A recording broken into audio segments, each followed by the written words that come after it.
Hi YouTube, in this video I will be sharing a few of my tips for those suffering from dry skin as well as the ashy look that comes with using tretinoin. So if you're interested, stay tuned. My first tip is to have a basic skincare routine, especially when you're new to tretinoin. Having a basic skincare routine can really take you far because basic skincare routine means minimizing the number of things that can potentially aggravate the inflammation, the redness, and the ashy look. So try to switch to a gentle cleanser, a non-fragranced cleanser, as well as, if you can, a non-foaming cleanser as well. I would also recommend you to try the Vanicream. I know that the borders are closed right now and Vanicream is only available in the States, even though it's available on Amazon.ca as well as Walmart. It is super expensive, so for my fellow Canadians, we do have to wait for a little bit before we can get the more affordable Vanicream.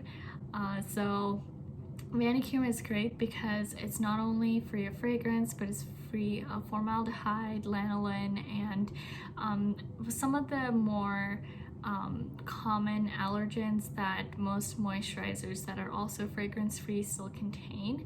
So Vanicream is a really safe bet. I would also recommend using a fragrance-free sunscreen. Sunscreen is huge for those starting on tretinoin.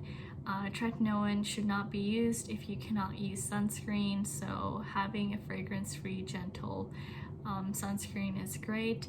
I know that a physical sunscreen like the zinc and titanium based sunscreens are probably a safe bet, but those cling on to the dry patches on the skin and I find that very frustrating. So I have a few that I would recommend that are combination sunscreens as well as chemical sunscreens that don't leave a white cast and are great for people with dry skin. So I'm gonna leave those sunscreens in the description below, as well as do reviews for them because summer is almost here. So I know that we'll be mostly indoors, but sunscreen is still a must. My next tip is to start tretinoin slowly, so that may be even going once a week and then slowly progressing to twice a week and then 3 times a week to every other night. Hopefully you can find a pace that works for you.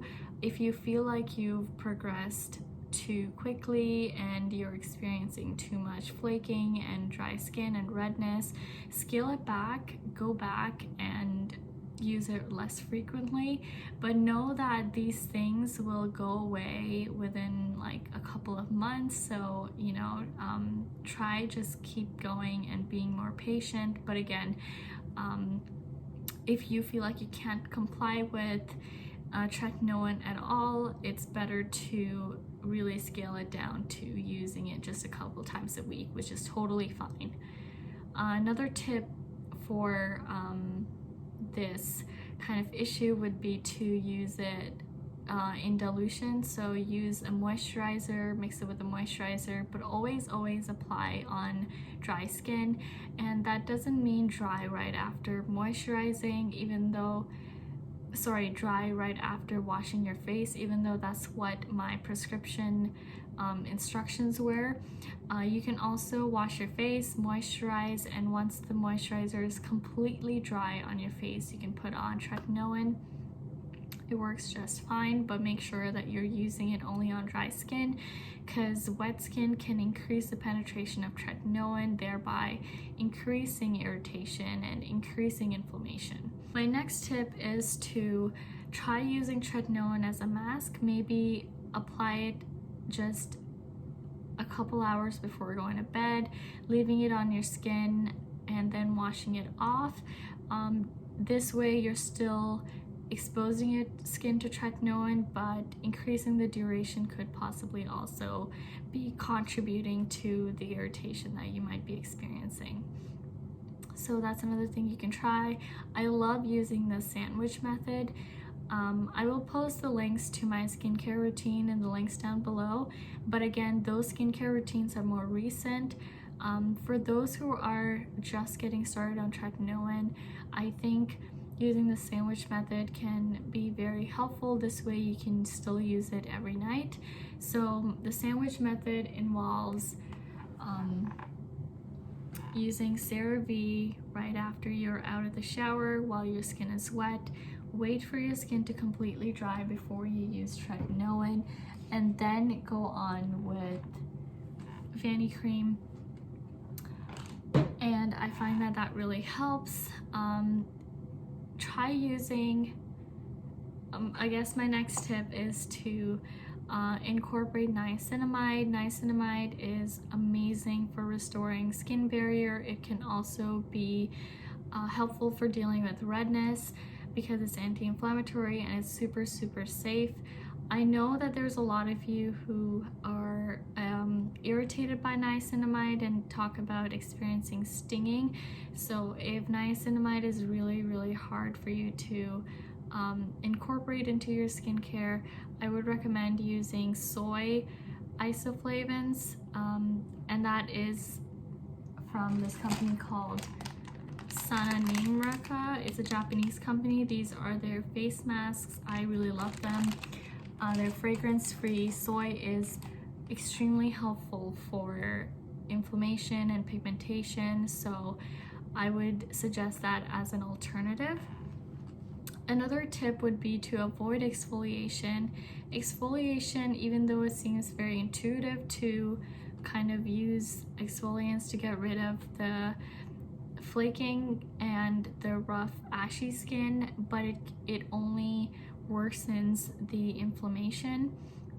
So avoid anything with like glycolic acid, lactic acid, salicylic acid, and that is not to avoid everything that has the word acid in it. You can still use hyaluronic acid and azelaic acid because those are super safe and probably going to help you ease into tretinoin. But again, this is more towards the later steps. For the initial use of tretinoin, I would avoid using various different products. If you do want to use niacinamide, Cerave PM is great. Also, the Ordinary's 10% niacinamide is amazing. And my last tip is to avoid going to facials or using steamers or whatever, the ones that basically heats up water and there's steam coming out.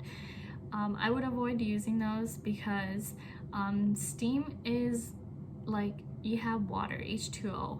Ice is kind of the cold form, water is more room temperature, standard form, and then steam is like hotter version of water, just drinking water. If it is at that steam level, it is around 100 degrees and higher. You do not want your skin to be around that temperature. It is extremely irritating, and yeah, I would not use a steam anything.